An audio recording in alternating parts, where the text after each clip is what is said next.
ട്യൂട്ടറിന്റെ online ക്ലാസ്സുകളിലേക്ക് എല്ലാവർക്കും സ്വാഗതം. നമ്മൾ രണ്ടാമത്തെ പാഠത്തിലെ ആദ്യ ഭാഗം നമ്മൾ കഴിഞ്ഞിരിക്കുകയാണ്.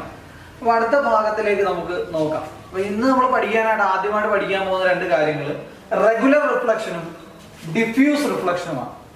അപ്പോൾ നമ്മൾ നേരത്തെ പ്ലെയിൻ മിററിന്റെ കാര്യം അല്ലെങ്കിൽ റിഫ്ലക്ഷനും ഒക്കെ നേരത്തെ പറയാറുണ്ട്. റിഫ്ലക്ഷൻ എന്താണെന്നുള്ള കാര്യം നമ്മൾ ആദ്യമേ പഠിച്ചു. ഒരു പ്രതലത്തിൽ തട്ടിയിട്ട് പ്രകാശം തിരിച്ചു പോകുന്നതിനെയാണ് എന്ത് ചെയ്യുന്നത്, റിഫ്ലക്ഷൻ എന്ന് നമ്മൾ പറയുന്നത്. ഈ റിഫ്ലക്ഷനെ തന്നെ നമ്മൾ എന്ത് ചെയ്യുന്നു, ഈ സർഫസിന്റെ അടിസ്ഥാനത്തിൽ രണ്ടായിട്ട് തിരിച്ചിട്ടുണ്ട്. റെഗുലർ റിഫ്ലക്ഷൻ എന്നും ഡിഫ്യൂസ് റിഫ്ലക്ഷൻ എന്നും രണ്ടായിട്ട് നമുക്ക് തരംതിരിക്കും. ഒരു സ്മൂത്ത് സർഫസിൽ നടക്കുന്ന റിഫ്ലക്ഷൻ ആണെങ്കിൽ നമുക്ക് അതിനെ എന്തെന്ന് വിളിക്കാം, റെഗുലർ റിഫ്ലക്ഷൻ എന്ന് വിളിക്കാം. ഒരു സ്മൂത്ത് സർഫസിൽ നടക്കുന്ന റിഫ്ലക്ഷൻ നമുക്ക് റെഗുലർ റിഫ്ലക്ഷൻ എന്ന് വിളിക്കാം. അപ്പൊ എന്താ ഇവിടെ തന്നെ നോക്കി കഴിഞ്ഞാൽ ഒരു സ്മൂത്ത് ആയിട്ടുള്ള ഒരു സർഫസ്, ആ സർഫസിലേക്ക് വന്ന് വീഴുന്ന പ്രകാശരശ്മികളെ ശ്രദ്ധിക്കുക. അപ്പൊ ഈ സർഫസിലേക്ക് വന്ന് വീഴുമ്പോൾ എന്ത് ചെയ്യും, ഒരു പാരലൽ ആയിട്ട് അല്ലെങ്കിൽ റെഗുലർ ആയിട്ടാണ് ഇത് എന്ത് ചെയ്യുന്നത്, റിഫ്ലക്ട് ചെയ്യുന്നത്. ഇവിടെ സർഫസ് വളരെയധികം സ്മൂത്ത് ആയതുകൊണ്ട് തന്നെ എന്ത് ചെയ്യും, റെഗുലർ ആയിട്ട് എന്ത് ചെയ്യുന്നു, ഇത് റിഫ്ലക്ട് ചെയ്തു പോകും. എല്ലാ റേസും എന്ത് ചെയ്യുന്നു, വളരെ പാരലൽ ആയിട്ട് തമ്മിൽ തട്ടാതെ അല്ലെങ്കിൽ എന്താ വളയാതെ കൃത്യമായിട്ട് തന്നെ എന്ത് ചെയ്യുന്നു, റിഫ്ലക്ട് ചെയ്തു പോകും. അപ്പൊ ഇത്തരത്തിലുള്ള റിഫ്ലക്ഷനെയാണ് നമ്മൾ റെഗുലർ റിഫ്ലക്ഷൻ എന്ന് വിളിക്കുന്നത്.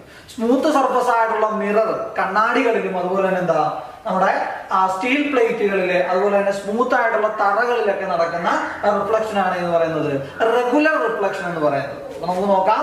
when a light rays falls on a smooth surface like a mirror, a steel plate, smooth floor, it is reflected regularly. This is known as regular reflection. അപ്പോൾ ഒരു സ്മൂത്ത് ആയിട്ടുള്ള ഒരു സർഫസ്, ഒരു മിററിലോ അല്ലെങ്കിൽ എന്താ ഒരു സ്മൂത്ത് ഫ്ലോറിലോ ഒരു സ്റ്റീൽ പ്ലേറ്റിലോ എന്ത് ചെയ്യുന്നു, പ്രകാശം വന്ന് വീഴുമ്പോൾ ആ പ്രകാശം എന്ത് ചെയ്യുന്നു, റെഗുലർ ആയിട്ട് റിഫ്ലക്ട് ചെയ്യുന്നു. ഇതിനെയാണ് നമ്മൾ റെഗുലർ റിഫ്ലക്ഷൻ എന്ന് പറയുന്നത്.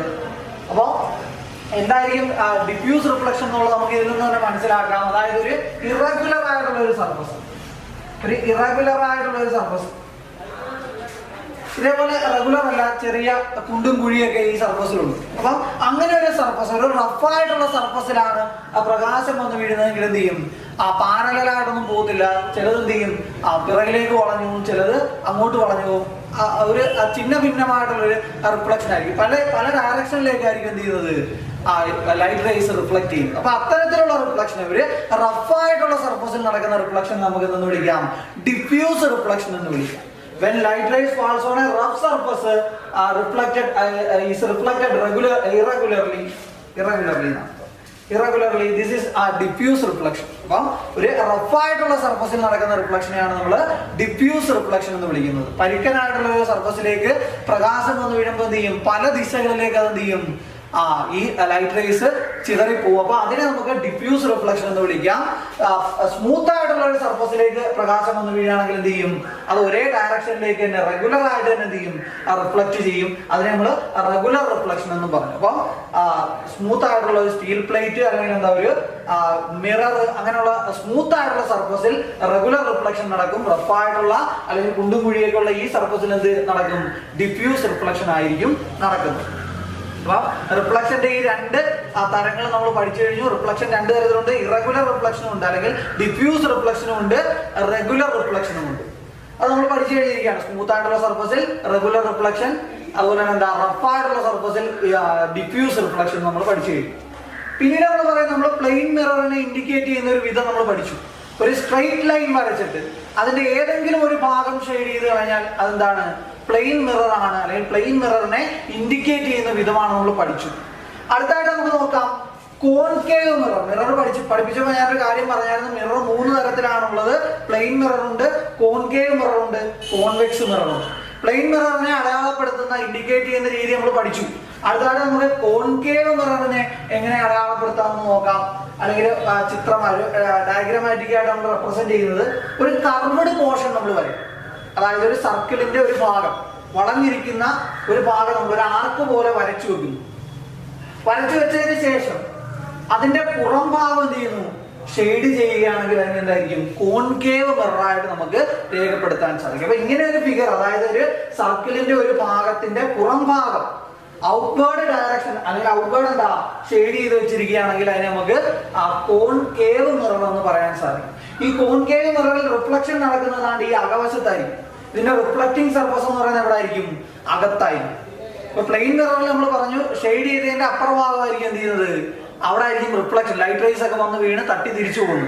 അതുപോലെ തന്നെ ഈ കോൺകേവ് മിററിന്റെ ഈ ഭാഗത്തായിരിക്കും ലൈറ്റ് റേസ് വന്ന് തട്ടി തിരിച്ചു പോകുന്നു. ഇതിന് നേരെ തിരിച്ചാണ് എന്തെന്ന് പറയുന്നത് കോൺവെക്സ് മിറർ എന്ന് പറയുന്നത്. കോൺവെക്സ് മിററിന്റെ റിഫ്ലക്റ്റിംഗ് സർഫസ് എന്ന് പറയുന്നത് എവിടെയായിരിക്കും, പുറത്തായിരിക്കും. അതായത് ഒരു നമ്മൾ നേരത്തെ വരച്ച പോലെ തന്നെ ഒരു ആർക്ക് അല്ലെങ്കിൽ ഒരു സർക്കിളിന്റെ ഒരു ഭാഗം വരച്ചതിന് ശേഷം അതിന്റെ ആ സർക്കിളിന്റെ അകംഭാഗം എന്ത് ചെയ്യുന്നു, നമ്മൾ ഷെയ്ഡ് ചെയ്യുകയാണെങ്കിൽ അതിന് എന്തായിരിക്കും, കോൺവെക്സ് മിറർ എന്നായിരിക്കും നമ്മൾ പറയുന്നത്. ഒരു കോൺവെക്സ് മിററിനെ ഇൻഡിക്കേറ്റ് ചെയ്യാനുള്ള ആദ്യം സർക്കിളിന്റെ ഒരു ഭാഗം ഒരു ആർക്ക് പോലെ വരയ്ക്കുക, അതിനുശേഷം എന്ത് ചെയ്യുക, അതിനകത്ത് എന്ത് ചെയ്യുക, ഷെയ്ഡ് ചെയ്ത് കൊടുക്കുക. ഇവിടെ റിഫ്ലക്റ്റിംഗ് സർഫസ് എന്തായിരിക്കും, ഔട്ട്വേർഡ് ആയിരിക്കും അല്ലെങ്കിൽ പുറത്തായിരിക്കും. ഇവിടെ റിഫ്ലക്റ്റിംഗ് സർഫസ് എന്തായിരിക്കും, അകത്തായിരിക്കും. അപ്പൊ ഈ കോൺവെക്സും കോൺകേവും നമ്മൾ തിരിഞ്ഞു പോകാൻ വളരെയധികം സാധ്യതകളുണ്ട്. അതുകൊണ്ട് തന്നെ അത് കൃത്യമായിട്ട് എന്ത് ചെയ്യണം, പഠിക്കണം. ഇപ്പൊ നമ്മള് പരീക്ഷയ്ക്ക് പോയിട്ട് കോൺവെക്സ് വരയ്ക്കുമ്പോൾ എന്തായിരിക്കും, ചിലപ്പോൾ അകത്താണോ പുറത്താണോ എന്നുള്ള ഒരു കൺഫ്യൂഷൻ വരാം. അതുകൊണ്ട് തന്നെ കോൺവെക്സും കോൺകേവും എന്ത് ചെയ്യുക, കൃത്യമായിട്ട് തന്നെ പഠിക്കുക. അകത്താണ് റിഫ്ലക്റ്റിംഗ് സർഫസ് എങ്കിൽ അത് കോൺകേവ്, പുറത്താണ് റിഫ്ലക്റ്റിംഗ് സർഫസ് എങ്കിൽ അത് കോൺവെക്സുമായി. അപ്പൊ മുഴുവൻ 4 കാര്യങ്ങളാണ് നമ്മൾ പഠിച്ചത്. ആദ്യമായിട്ട് റെഗുലർ റിഫ്ലക്ഷൻ എന്താണെന്ന് പറഞ്ഞു. ഒരു സ്മൂത്ത് സർഫസിൽ നടക്കുന്ന റിഫ്ലക്ഷൻ ആണ്. ഒരു സ്റ്റീൽ പ്ലേറ്റ് അല്ലെങ്കിൽ എന്താ ഒരു മിറർ പോലെയുള്ള സ്മൂത്ത് ആയിട്ടുള്ള സർഫസിൽ നടക്കുന്ന റിഫ്ലക്ഷൻ നമുക്ക് എന്തെന്ന് വിളിക്കാം, റെഗുലർ റിഫ്ലക്ഷൻ. അവിടെ എന്ത് ചെയ്യും, പാരലലായിട്ട് അല്ലെങ്കിൽ ഒരേ ഡയറക്ഷനിൽ തന്നെ എന്ത് ചെയ്യും, റിഫ്ലക്റ്റഡ് റേസ് പോകും. അപ്പൊ അത്തരത്തിലുള്ള റിഫ്ലക്ഷനെ റെഗുലർ റിഫ്ലക്ഷൻ എന്ന് വിളിക്കുന്നു.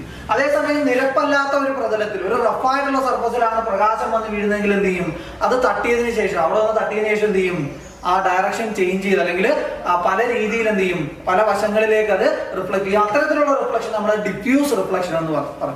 പിന്നീട് കോൺകേവ് മിററിനെ അടയാളപ്പെടുത്തുന്നത് ഒരു ആർക്ക് വരയ്ക്കുക അല്ലെങ്കിൽ ഒരു സർക്കിളിന്റെ ഒരു ഭാഗം വരച്ചതിന് ശേഷം അതിന്റെ പുറം ഭാഗം ഷെയ്ഡ് ചെയ്ത് കഴിഞ്ഞാൽ എന്ത് ചെയ്യും, അത് നമുക്ക് കോൺകേവ് മിറർ എന്ന് വിളിക്കാം. ഒരു ആർക്കിന്റെ അല്ലെങ്കിൽ ഒരു സർക്കിളിന്റെ ഒരു പാർട്ടിന്റെ അകവശമാണ് നമ്മൾ ഷെയ്ഡ് ചെയ്യുന്നതെങ്കിൽ അതിനെ എന്തെന്ന് വിളിക്കാം, കോൺവെക്സ് മിറർ എന്ന് നമ്മൾ അടയാളപ്പെടുത്താൻ സാധിക്കും. അപ്പൊ അടുത്തതായിട്ട് നമ്മൾ പറയാൻ പോകുന്ന ഒരു കാര്യം, നമ്മൾ സാധാരണ ആംബുലൻസ് കാണാറുണ്ട്. അപ്പൊ ഈ ആംബുലൻസിന്റെ ഫ്രണ്ടിൽ എഴുതി വെച്ചിരിക്കുന്നത് നമ്മൾ ശ്രദ്ധിക്കാറുണ്ട്. ആംബുലൻസ് എന്നുള്ള ആ പേര് നമ്മൾ കാണുമ്പോൾ നമുക്കത് വായിക്കാൻ അല്ലെങ്കിൽ നമ്മൾ സാധാരണ എഴുതുന്ന രീതിയിലല്ല ആംബുലൻസിന്റെ ഫ്രണ്ടിൽ ആ വേർഡ് എഴുതിയിരിക്കുന്നത്. ആംബുലൻസ് എന്നുള്ളതിന്റെ മിറർ ഇമേജ്, ആ മിറർ ഇമേജ് ആണ് സാധാരണ ആംബുലൻസിന്റെ ഫ്രണ്ടിൽ എന്ത് ചെയ്യുന്നത്, അവർ എഴുതി വെച്ചിരിക്കുന്നത്. കറക്റ്റ് ആംബുലൻസ് നമ്മൾ ഇംഗ്ലീഷിൽ എഴുതുന്ന പോലെ അല്ല എഴുതിയിരിക്കുന്നത്. ആ ഇംഗ്ലീഷിൽ എഴുതുന്നതിന്റെ തന്നെ മിറർ ഇമേജ് ആണ് ആംബുലൻസ് എന്ന് അവർ എഴുതി വെച്ചിരിക്കുന്നത്. എന്തുകൊണ്ടാണ് ഇങ്ങനെ ആംബുലൻസ് എന്ന് കറക്റ്റ് ആയിട്ട് എഴുതാതെ ഈ മിറർ ഇമേജ് ആംബുലൻസുകളുടെ ഫ്രണ്ടിൽ എഴുതി വെച്ചിരിക്കുന്നത് എന്ന് ചോദിച്ചാൽ, നമ്മൾ സാധാരണ ആംബുലൻസുകൾ നമ്മൾ ഹോൺ അടിക്കുമ്പോൾ അല്ലെങ്കിൽ വഴിയിലൂടെ പോകുമ്പോൾ അവർ ഭയങ്കരമായിട്ട് ഹോൺ അടിക്കുന്നു. അപ്പൊ ഈ ഫ്രണ്ടിൽ പോകുന്ന ഒരു വണ്ടിക്കാരന് അദ്ദേഹം പുറകെ വരുന്ന വണ്ടി ഏതാണെന്ന് കാണാൻ വേണ്ടി റിയർ വ്യൂ മിററിലേക്കായിരിക്കും നോക്കുന്നത്. നമ്മുടെ വണ്ടിയുടെയൊക്കെ സൈഡിൽ, ഡ്രൈവർ ഇരിക്കുന്നതിന്റെ സൈഡിൽ ഒരു മിറർ വെച്ചിട്ടുണ്ട്, ഒരു കോൺവെക്സ് മിറർ വെച്ചിട്ടുണ്ട്. ആ മിറർ എന്ന് പറയുന്നത് എന്തായിരിക്കും, റിയർ വ്യൂ മിററാണ്. പുറകിൽ വരുന്ന വണ്ടികളെ കാണാൻ വേണ്ടിയുള്ള മിററാണ്. അപ്പൊ ആ വണ്ടിക്കാരനെ കാണുമ്പോൾ അതിനകത്ത് ആ മിററിൽ എന്ത് കാണാൻ പറ്റും, ആംബുലൻസ് എന്ന് കറക്റ്റ് ആയിട്ട് തന്നെ എഴുതിയിരിക്കുന്നത് നമുക്ക് കാണാൻ സാധിക്കും. അപ്പം അത് കറക്റ്റ് ആയിട്ട് എന്താ, ഫ്രണ്ടിൽ പോകുന്ന ഒരു വണ്ടിക്കാരന് മിററിലൂടെ നോക്കുമ്പോൾ എന്ത് ചെയ്യണം, കറക്റ്റ് ആയിട്ട് അത് വായിച്ചെടുക്കാൻ വേണ്ടിയാണ് എന്ത് ചെയ്യുന്നത്, ആംബുലൻസ് എന്ന് മിറർ ഇമേജ് ആയിട്ട് എഴുതിയിരിക്കുന്നത്. അപ്പം എന്തുകൊണ്ടാണ് പരീക്ഷയ്ക്ക് വേണമെങ്കിൽ ചോദിക്കാം, ആംബുലൻസിൽ എന്താ മിറർ ഇമേജ് എഴുതി വെച്ചിരിക്കുന്നതെന്ന് ചോദിച്ചാൽ നമ്മൾ എന്ത് പറയും, ഫ്രണ്ടിൽ പോകുന്ന വണ്ടിക്കാരന് ആ റിയർ വ്യൂ മിററിലൂടെ നോക്കുമ്പോൾ കറക്റ്റ് ആയിട്ട് അത് വായിച്ചെടുക്കാൻ വേണ്ടിയാണ് എന്ത് ചെയ്തിരിക്കുന്നത്, ആംബുലൻസിൽ അങ്ങനെ എഴുതി വെച്ചിരിക്കുന്നത്. പിന്നീട് നമ്മൾ പറയാൻ പോകുന്ന 2 തരത്തിലുള്ള ഇമേജുകളെ പറ്റിയാണ്. ഇമേജുകളെ നമുക്ക്, പ്രതിബിംബങ്ങളെ നമുക്ക് 2ആയിട്ട് തിരിക്കാം. റിയൽ ഇമേജ് എന്നും വിർച്വൽ ഇമേജ് എന്നും 2ആയിട്ട് തിരിക്കാം. റിയൽ ഇമേജ് എന്നും വിർച്വൽ ഇമേജ് എന്നും നമുക്ക് 2ആയിട്ട് ഇമേജുകളെ തരംതിരിക്കാൻ സാധിക്കും.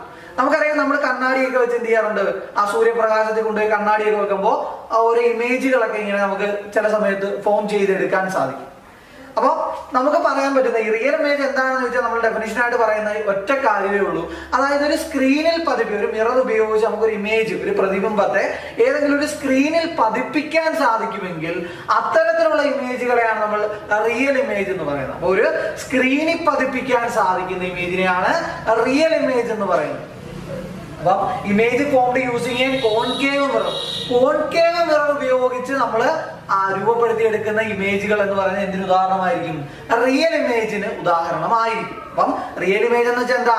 ഒരു സ്ക്രീനിൽ പതിപ്പിക്കാൻ സാധിക്കുന്ന ഇമേജിനെയാണ് real image. The image which can be caught on a screen is called real image. ഒരു സ്ക്രീനിൽ പതിപ്പിക്കാൻ സാധിക്കുന്ന ഇമേജിനെ നമുക്ക് എന്തെന്ന് വിളിക്കാം?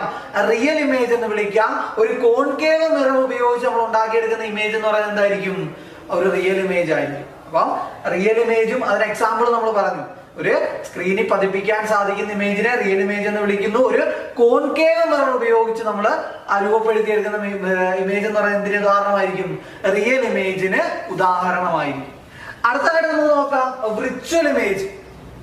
ഇതിന് നേരെ തിരിച്ചാണ്. അതായത് ഇവിടെ ഇമേജ് ഫോം ചെയ്യുന്ന എവിടെ ആയിരിക്കും? Inside the mirror. മിററിനുള്ളിൽ തന്നെ ആയിരിക്കും. ഒരിക്കലും എന്ത് ചെയ്യാൻ പറ്റത്തില്ല, അതൊരു സ്ക്രീനിൽ പതിപ്പിച്ച് നമുക്ക് എന്ത് ചെയ്യാൻ പറ്റത്തില്ല, എടുക്കാൻ സാധ്യമല്ല. അപ്പൊ അത്തരത്തിലുള്ള ഇമേജുകളെയാണ് നമ്മൾ എന്തെന്ന് പറയുന്നത്? വിർച്വൽ ഇമേജ് എന്ന് പറയുന്നത്. അപ്പം സ്ക്രീനിൽ പതിപ്പിക്കാൻ സാധിക്കാത്ത ഇമേജിനെയാണെന്ന് പറയുന്നത് വിർച്വൽ ഇമേജ് എന്ന് പറയുന്നത്. ഒരു പ്ലെയിൻ മിററിൽ ഉണ്ടാകുന്ന അല്ലെങ്കിൽ ഒരു പ്ലെയിൻ മിററിൽ നമ്മൾ രൂപപ്പെടുത്തിയെടുക്കുന്ന ഇമേജ് ഒരു വിർച്വൽ ഇമേജിന് ഉദാഹരണമായിരിക്കും. അപ്പം രണ്ട് കാര്യങ്ങളാണ് പറഞ്ഞത്. ഒന്ന് ആംബുലൻസിന്റെ കാര്യം. അതായത് ആംബുലൻസിൽ എന്തുകൊണ്ടാണ് അവര് മിറർ ഇമേജ് എഴുതി വെച്ചിരിക്കുന്നത് ചോദിച്ചാൽ എന്തുകൊണ്ടാണ്? ആംബുലൻസ് ഫ്രണ്ടിൽ പോകുന്ന ഒരു വണ്ടിയുടെ റിയർ വ്യൂ മിററിലൂടെ നോക്കുമ്പോൾ എന്ത് കാണണം? കറക്റ്റ് ആയിട്ട് അത് വായിച്ചെടുക്കാൻ വേണ്ടിയാണ് എന്ത് ചെയ്യുന്നത്? അവിടെ ആ മിറർ ഇമേജ് ഉപയോഗിച്ചിരിക്കുന്നത്. അതുപോലെ തന്നെ റിയൽ ഇമേജും വിർച്വൽ ഇമേജും എന്താണെന്ന് നമ്മൾ പറയുന്നു. ഒരു സ്ക്രീനിൽ പതിപ്പിക്കാൻ കഴിയുന്ന ഇമേജിനെ റിയൽ ഇമേജ് എന്ന് വിളിക്കും. ഒരു കോൺകേവ് മിററിൽ ഉണ്ടാകുന്ന ഇമേജ് എന്തായിരിക്കും? റിയൽ ഇമേജ് ആയിരിക്കും. ഒരു സ്ക്രീനിൽ പതിപ്പിക്കാൻ സാധിക്കാതെ ഒരു മിററിന്റെ ഉള്ളിൽ തന്നെ മാത്രം നിൽക്കുന്ന ഇമേജിനെയാണെന്ന് പറയുന്നത് വിർച്വൽ ഇമേജ് എന്ന് പറയുന്നത്. ഒരു പ്ലെയിൻ മിറർ രൂപപ്പെടുത്തുന്ന ഇമേജ് എന്തിന് ഉദാഹരണമായിരിക്കും? വിർച്വൽ ഇമേജിന് ഉദാഹരണമായിരിക്കും. അപ്പൊ അടുത്തായിട്ട് നമ്മൾ പറയാൻ പോകുന്നത് കലൈഡോസ്കോപ്പിനെ പറ്റിയാണ്. എന്താണ് കലൈഡോസ്കോപ്പ് എന്ന് ചോദിച്ചാൽ 3 പ്ലെയിൻ മിററുകൾ കൂട്ടിച്ചേർത്ത് നമ്മൾ ഉണ്ടാക്കുന്ന ഒരു ഉപകരണമാണ് കലൈഡോസ്കോപ്പ് എന്ന് പറയുന്നത്. നമുക്ക് വസ്തുക്കളെ കൂടുതൽ ഭംഗിയായിട്ട് കാണാൻ വേണ്ടി നമ്മൾ നിർമ്മിക്കുന്ന ഒരു സാധനമാണ് ഇത് ഈ കലൈഡോസ്കോപ്പ്. 3 പ്ലെയിൻ മിററുകൾ എന്ത് ചെയ്യുന്നു? കൂട്ടി യോജിപ്പിച്ച് വെച്ചതിന് ശേഷം നമ്മൾ അതിനകത്തേക്ക് കുറച്ച് കുപ്പിവളകൾ ഇട്ട് കൊടുക്കുകയാണെങ്കിൽ എന്താ വളരെ ഭംഗിയായിട്ട് നമുക്ക് എന്ത് ചെയ്യാൻ പറ്റും? ആ കുപ്പിവളകളുടെ ചിത്രം നമുക്ക് കാണാൻ സാധിക്കും. അപ്പൊ അങ്ങനെ കൂടുതൽ ഭംഗിയായിട്ട് വസ്തുക്കളെ നിരീക്ഷിക്കാൻ വേണ്ടി നമ്മൾ ഉപയോഗിക്കുന്ന ഒരു ഉപകരണമാണ് കലൈഡോസ്കോപ്പ് എന്ന് പറയുന്നത്. പുസ്തകത്തിൽ നമുക്ക് അതിന്റെ ആ ഒരു ഫിഗർ നമുക്ക് കാണാൻ സാധിക്കും. കലൈഡോസ്കോപ്പിന്റെ ഒരു ഫിഗർ നമുക്ക് കാണാൻ സാധിക്കും. അപ്പം അതിനുവേണ്ടി കൂടുതൽ വസ്തുക്കളെ കൂടുതൽ ഭംഗിയായിട്ട് കാണാൻ വേണ്ടി നമ്മൾ 3 പ്ലെയിൻ മിററുകൾ ചേർത്തുണ്ടാക്കുന്ന ഒരു ഡിവൈസ് ആണ് കലൈഡോസ്കോപ്പ് എന്ന് പറയുന്നത്. അതുപോലെ തന്നെ പെരിസ്കോപ്പ് എന്ന് പറയുന്ന ഒരു സംഭവം നമ്മുടെ വീട്ടിൽ നമുക്ക് തന്നെ PVC പൈപ്പൊക്കെ ഉപയോഗിച്ച് നിർമ്മിക്കാൻ പറ്റുന്ന ഒരു സാധനമാണ് പെരിസ്കോപ്പ് എന്ന് പറയുന്നത്. അപ്പൊ അതിന്റെയും ഫിഗർ നമ്മുടെ പുസ്തകത്തിൽ കൊടുത്തിട്ടുണ്ട്. അപ്പൊ ആ ഫിഗറിലേക്ക് നോക്കുകയാണെങ്കിൽ എന്ത് ചെയ്യുന്നു? 2 ബെൻഡ് ഉണ്ട്. ആ പൈപ്പിനകത്ത് 2 ബെൻഡ് ഭാഗമുണ്ട്. ആ ബെൻഡ് ഭാഗത്ത് എന്ത് ചെയ്യുന്നു? ആ വളഞ്ഞിരിക്കുന്ന ഭാഗത്ത് 2 പ്ലെയിൻ മിററുകൾ വെച്ച് കഴിഞ്ഞാൽ നമുക്ക് എന്ത് ചെയ്യാം? ആ ദൂരത്തുള്ള വസ്തുക്കളെ നമുക്ക് താഴെ നിന്നുകൊണ്ട് തന്നെ എന്ത് ചെയ്യാം? കാണാൻ സാധിക്കും. സാധാരണ ഈ പെരിസ്കോപ്പ് ഒക്കെ ഉപയോഗിക്കുന്നത് നമ്മുടെ അന്തർവാഹിനികളിൽ, അതായത് കടലിന്റെ അടിയിലൂടെ പോകുന്ന വാഹനങ്ങളുണ്ട്. അതിനാണ് നമ്മൾ അന്തർവാഹിനികൾ എന്ന് പറയുന്നത്. ഈ അന്തർവാഹിനികളിൽ ഇരിക്കുന്ന ആൾക്കാർക്ക് കടലിന്റെ സർഫസ് കാണാൻ വേണ്ടി അല്ലെങ്കിൽ ചുറ്റുമുള്ള കപ്പലുകളോ അല്ലെങ്കിൽ ബോട്ടുകളെയൊക്കെ നിരീക്ഷിക്കാൻ വേണ്ടി അന്തർവാഹിനികളിലാണ് ഈ പെരിസ്കോപ്പ് ഉപയോഗിക്കുന്നത്. അതുപോലെ തന്നെ സൈനികർ എന്ത് ചെയ്യുന്നു? ഒളിഞ്ഞിരുന്ന് നിരീക്ഷണം നടത്താൻ വേണ്ടിയും ഈ പെരിസ്കോപ്പ് ഉപയോഗിക്കുന്നു. പെരിസ്കോപ്പിന്റെ ഒരു സ്ട്രക്ചർ എന്ന് പറഞ്ഞു കഴിഞ്ഞാൽ എന്താണ്? ഒരു പൈപ്പ് വെച്ചൊക്കെ നമുക്ക് ഉണ്ടാക്കി നമ്മുടെ വീട്ടിൽ തന്നെ ഉണ്ടാക്കിയെടുക്കാൻ പറ്റുന്ന ഒരു സംഭവമാണ് ഈ പെരിസ്കോപ്പ് എന്ന് പറയുന്നത്. അപ്പൊ 2 പ്ലെയിൻ മിററുകളാണ് ഈ പെരിസ്കോപ്പിനെ കൂടുതൽ എന്ത് ചെയ്യുന്നത്? അതിന്റെ ഒരു ഫംഗ്ഷൻ നിർവഹിക്കാൻ സഹായിക്കുന്നത്. 2 ബെൻഡിൽ നമ്മൾ എന്ത് ചെയ്യുന്നു? 2 പ്ലെയിൻ മിററുകൾ പ്ലേസ് ചെയ്യുന്നു. അപ്പൊ എന്നിട്ട് എന്ത് ചെയ്യുന്നു? ഈ താഴ്ഭാഗത്തൂടെ നോക്കിക്കഴിഞ്ഞാൽ നമുക്ക് എന്ത് കാണാൻ സാധിക്കും? ദൂരെയുള്ള വസ്തുക്കളെ നമുക്ക് താഴെ നിന്നുകൊണ്ട് കാണാൻ സാധിക്കും. അന്തർവാഹിനികളിൽ അതുപോലെ തന്നെ എന്താ സൈനികര് അവരുടെ നിരീക്ഷണങ്ങൾ നടത്താൻ വേണ്ടിയൊക്കെ ഉപയോഗിക്കുന്ന ഒരു ഉപകരണമാണ് പെരിസ്കോപ്പ്. അപ്പൊ 2 ഉപകരണങ്ങളെ പറ്റി നമ്മുടെ പുസ്തകത്തിൽ വിശദമായിട്ട് കൊടുത്തിട്ടുണ്ട്. അപ്പൊ അതിനെപ്പറ്റി നല്ല രീതിയിൽ വായിച്ചു നോക്കുക. ആദ്യമായിട്ട് കലൈഡോസ്കോപ്പ് കൊടുത്തിട്ടുണ്ട്. 3 പ്ലെയിൻ മിററുകൾ കൂട്ടി യോജിപ്പിച്ചുണ്ടാക്കുന്നതാണ് കലൈഡോസ്കോപ്പ്. അതിനകത്തേക്ക് കുറച്ച് കുപ്പിവളകൾ ഇട്ട് നോക്കിയാൽ എന്ത് കാണാൻ സാധിക്കും? ഈ മിററിന്റെ ഒക്കെ റിഫ്ലക്ഷൻ കാരണം എന്ത് ചെയ്യും? കൂടുതൽ ഭംഗിയായിട്ട് എന്ത് ചെയ്യാം? ആ കുപ്പിവളകളെ നമുക്ക് കാണാൻ സാധിക്കും. അല്ലെങ്കിൽ അത് ഉപയോഗിച്ച് ഓരോ വസ്തുക്കളെ നമ്മൾ നോക്കുമ്പോൾ എന്ത് ചെയ്യാം? അതിലൂടെ നോക്കുമ്പോൾ വളരെ ഭംഗിയായിട്ട് നമുക്ക് ഓരോ കാര്യങ്ങൾ കാണാൻ സാധിക്കും. പിന്നീട് പെരിസ്കോപ്പ് എന്താണെന്ന് ചോദിച്ചു കഴിഞ്ഞാൽ എന്താ?